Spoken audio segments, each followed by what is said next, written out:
E olha como é que fisiologia, né, é fascinante. É porque se a gente entende os efeitos do hormônio, a gente entende as anormalidades na secreção, né? Por exemplo, hipoadrenalismo. Agora a gente já sabe, hipoadrenalismo, né? Poucos hormônios da glândula suprarrenal. Também conhecido como doença de Addison. O que causa hipoadrenalismo? Doenças autoimunes, tuberculose e câncer. Câncer destruindo a glândula suprarrenal, tuberculose, doenças autoimunes, o organismo reconhece a glândula suprarrenal como estranha. Né?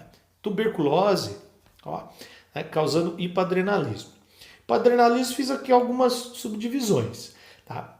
Se a região cortical da glândula suprarrenal está destruída, diminui os mineralocorticoides. Mineralocorticoides, eu mostrei lá para vocês, que aumenta a reabsorção de sódio. E se tira sódio, o sódio que sairia na urina, agora está na corrente sanguínea, junto com esse sódio vem quem? Água. Então, na presença da aldosterona, aumenta a reabsorção de sódio e água. E aí dá para a gente entender o seguinte, se tem pouco mineralocorticoide, pouca aldosterona, por exemplo, elimina mais sódio, cloreto, porque o sódio sempre vai atrair cloreto, né? Sal, cloreto de sódio, e água na urina. Então está aumentando o volume de urina. Perdeu esse efeito de absorção para a corrente sanguínea. E, portanto, a pessoa pode desenvolver hiponatremia, nátrium, sódio, pouco sódio, emia, sangue, pouco sódio na corrente sanguínea. Por quê? Porque ele está sendo eliminado da urina. E pode desenvolver hipercalemia. Por quê? Porque nós vimos que na presença da aldosterona tem aumento na secreção de potássio, ou seja, o excesso de potássio no organismo sai na urina. Por isso que tem sentido aumentar o aumento do potássio, aumentar a aldosterona, para liberar potássio. Um mecanismo importantíssimo para o controle da calemia. Tá? Então, libera potássio na urina. Se está pouco, esse potássio fica na corrente sanguínea. Portanto, hipercalemia. Diminuição do líquido extracelular e da volemia. Por que diminui o líquido extracelular, diminui a volemia? Não está eliminando mais sódio na urina? Se elimina mais sódio, não elimina mais água na urina? Portanto, fica menos água no líquido extracelular e no sangue. Né? Emia, sangue, volume de sangue. Né? Aumenta o hematócrito. Hematócrito não é a porcentagem do sangue composto por células? Se está perdendo água, esse sangue vai ficar mais concentrado. Diminui o débito cardíaco. Isso vai ficar claro lá no sistema cardiovascular, mas débito cardíaco é a quantidade de sangue que o coração ejeta por minuto. Se tem menos sangue circulante, o débito cardíaco também vai estar diminuído. Isso é grave, pode levar ao choque circulatório e óbito. Doença de Addison podendo levar a óbito. Então nós entendemos a doença de Addison sob a vista de diminuir mineralocorticoide.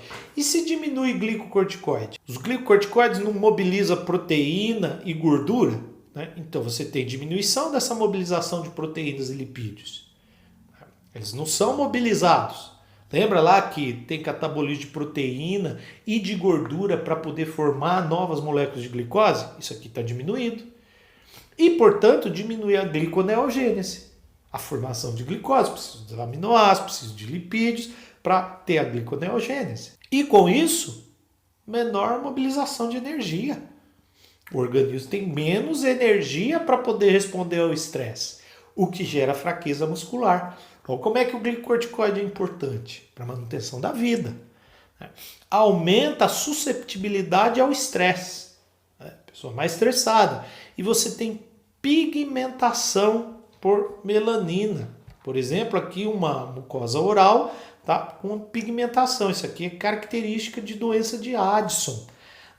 Por que você tem pigmentação por melanina? Ora, bem, se os glicocorticoides estão inibidos, tem alguma coisa inibindo o hipotálamo? Não tem. né? São eles que inibem. Né? E, portanto, se o hipotálamo não tem nada inibindo, está produzindo CRH. E se o hipotálamo está produzindo CRH, está estimulando os corticotropos a produzir muito próprio melanocortina. E se tem muito próprio melanocortina, vai ter aumento do nível de ACTH e vai ter aumento de hormônio melanoestimulante. Então, tanto o aumento do ACTH quanto o aumento do hormônio melanoestimulante circulatório vai levar à presença dessas pigmentação, né, por todo o corpo, né, principalmente da regiões de pele mais fina, região do mamilo, mucosa oral, produção de pigmentação por melanina. E o contrário? O contrário, o hiperadrenalismo é conhecido como síndrome de Cushing. Síndrome de Cushing.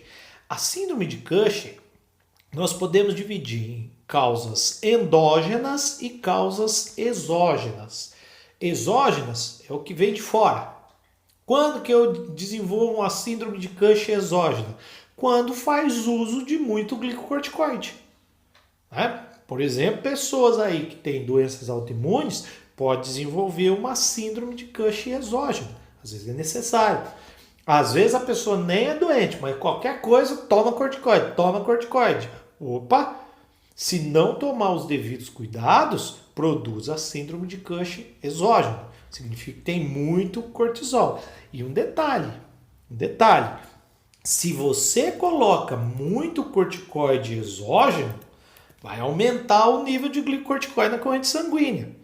Sinaliza no hipotálamo e no corticotropo uma inibição. Portanto, vai diminuir CRH e ACTH. Só que nota que esse corticoide que você colocou na corrente sanguínea não é produzido pela sua glândula, vem de fora. E se você não continuar com o uso muito grande desses glicocorticoides, está inibido, a região fasciculada está inibida.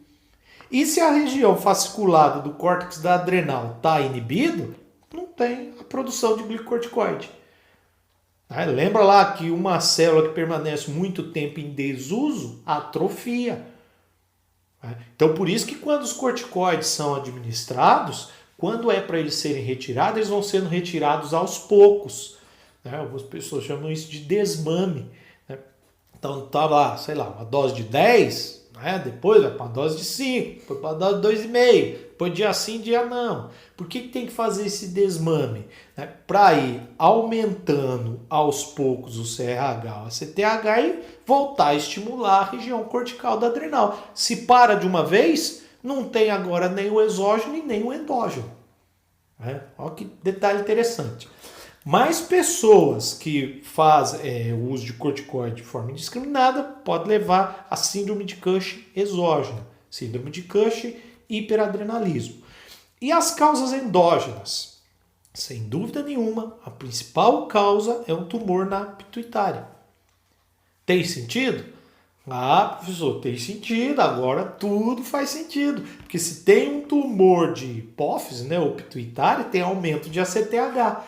E se tem aumento de ACTH, tem aumento na produção de cortisol. 70% das causas endógenas é tumor na pituitária. Tumor de adrenal. Um tumor da adrenal pode causar, tumor da adrenal com aumento de corticoide. E outras causas, que outras causas? Por exemplo, um aumento de CRH. Por algum motivo, o hipotálamo passa a produzir uma maior quantidade de CRH, hormônio liberador de corticotropina, estimulando mais os corticotropos, que vai estimular mais a região cortical da adrenal. Secreção ectópica de ACTH, às vezes algum tumor que está espalhado, que sofreu metástase em alguma região do organismo, passa a secretar ACTH. E esse ACTH estimula a glândula a produzir cortisol. Mais raros. A principal causa, tumor na pituitária. E aí, quais os efeitos disso? Giba de búfalo. Algo interessante acontece quando aumenta o cortisol. Se tem muito cortisol por longo período, mobiliza lipídio, quebra lipídio. É verdade, ele quebra lipídio. Só que ele faz, na verdade, se isso está por muito tempo, no caso da síndrome de Cushing, uma distribuição desse lipídio. Vê bem, tira lipídios da região inferior do corpo e coloca principalmente nessa região das costas. Isso aqui é uma pessoa com síndrome de Cushing. É por isso que fala giba de búfalo. Giba de búfalo é essa deposição na região das costas de gordura. Isso é característico de síndrome de Cushing. Então tem esse rearranjo.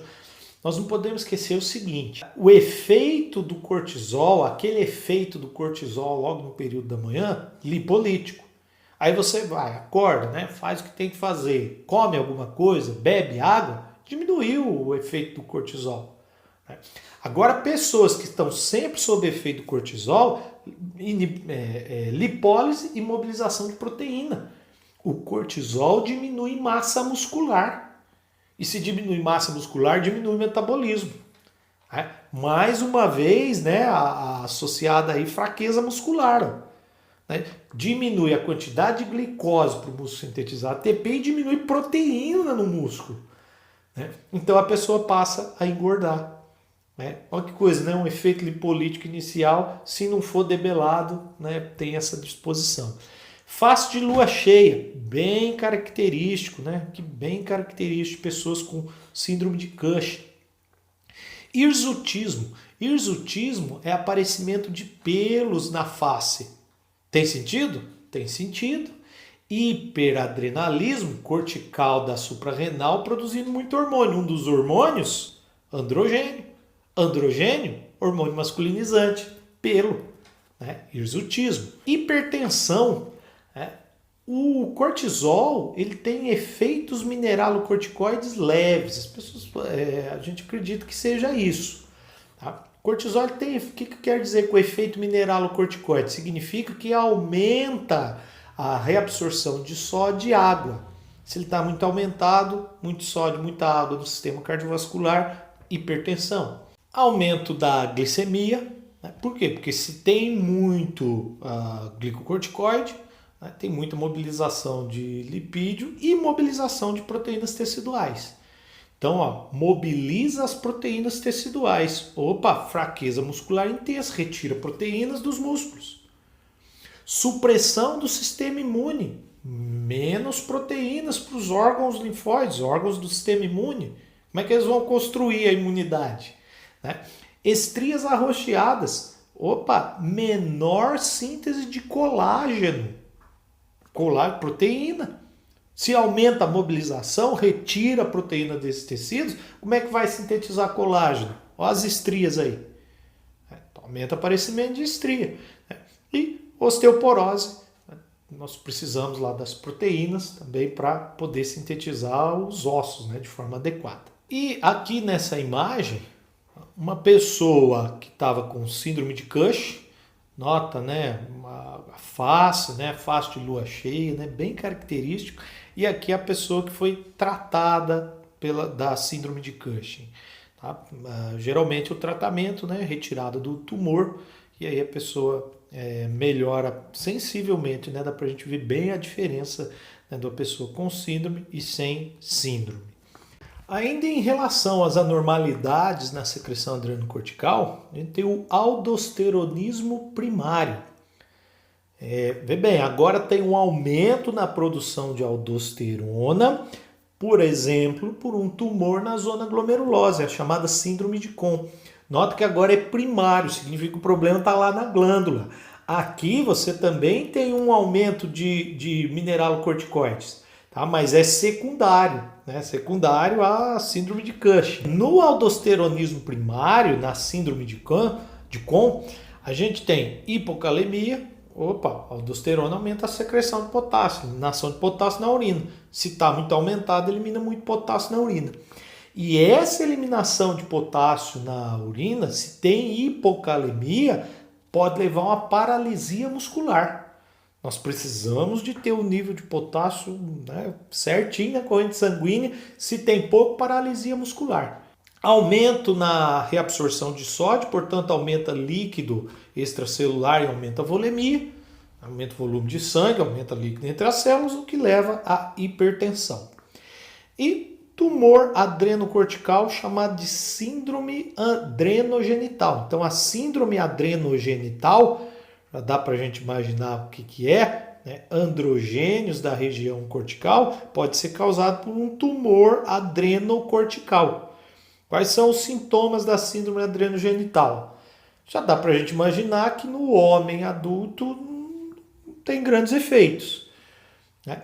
Porém, nas mulheres e nas crianças, né, isso aí é bem notado, né? Por quê? Porque mulheres e crianças não têm a produção de testosterona que mascara os efeitos dos androgênios. Então, o que acontece? Crescimento de barba, deposição masculina de pelos, né? Posição característica masculina de pelos, masculinização da voz, calvície, deposição de proteínas na pele e músculo, tudo efeito masculinizante, né? E crescimento do clitóris, né, nas mulheres e desenvolvimento dos órgãos sexuais masculinos, né, em criança. Por exemplo, essa foto aqui é de um menininho de 4 anos. O órgão sexual dele, como é que já está, né, totalmente desenvolvido. Isso é uma característica de síndrome adrenogenital. Legal, pessoal? A aula de região cortical e adrenal é uma aula bem bacana aí, que agora eu imagino que deve estar acontecendo na cabeça de vocês, é o assentamento das informações. Vocês vão notar que daqui para frente, cada vez mais as informações vão se cruzar. Então pega coisa lá de fundamentos, pega coisa lá do sistema nervoso, né? E aí a gente vai construindo como o corpo funciona de verdade. Não funciona separado, né? Funciona em conjunto. Espero que tenha contribuído e vamos para a próxima aula. Tchau, tchau. Esta aula termina aqui, mas o aprendizado continua. Para acessar as atualizações e as últimas novidades da metodologia Fisiologia Aplicada, utilize o link disponível na descrição ou aponte a câmera do celular para o QR Code na tela. Até a próxima aula!